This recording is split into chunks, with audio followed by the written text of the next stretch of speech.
వదినా. దామిని, ఏంటి ఆత్మహత్య చేసుకుంటున్నావా?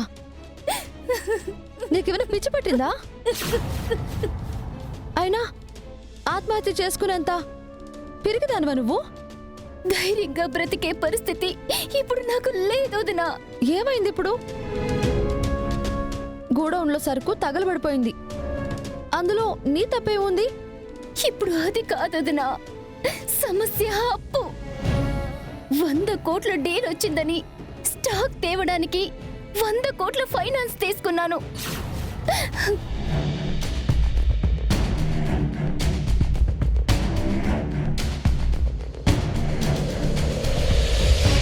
ఇప్పుడు ఆ శెట్టి బెదిరిస్తూ కాల్స్ చేస్తున్నాడు.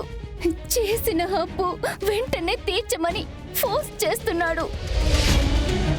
అందుకే వదినా, ఏం చెయ్యాలో నాకు అర్థం కావట్లేదు.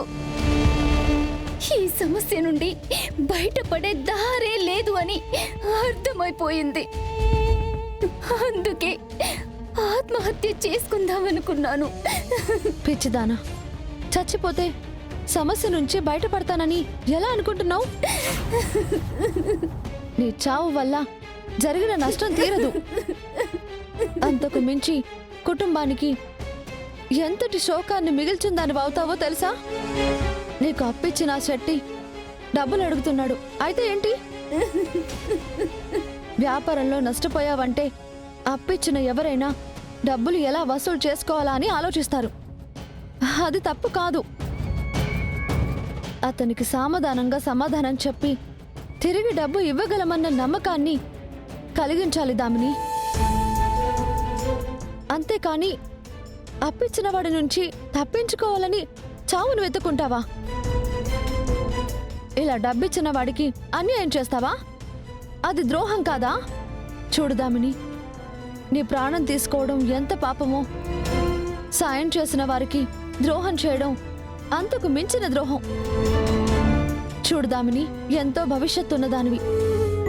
యువ వ్యాపారవేత్తకి కావలసిన తెగింపు, ధైర్యం నీలో పుష్కలంగా ఉన్నాయి.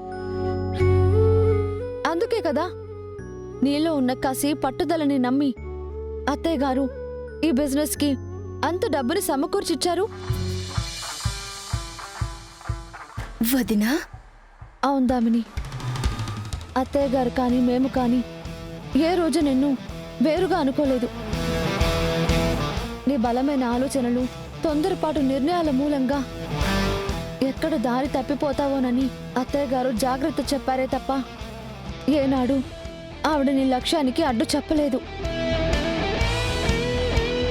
ఆ అనన్య మూలంగా నీలో మా అందరి మీద వ్యతిరేకత వచ్చిందని మాకు తెలుసు దామిని.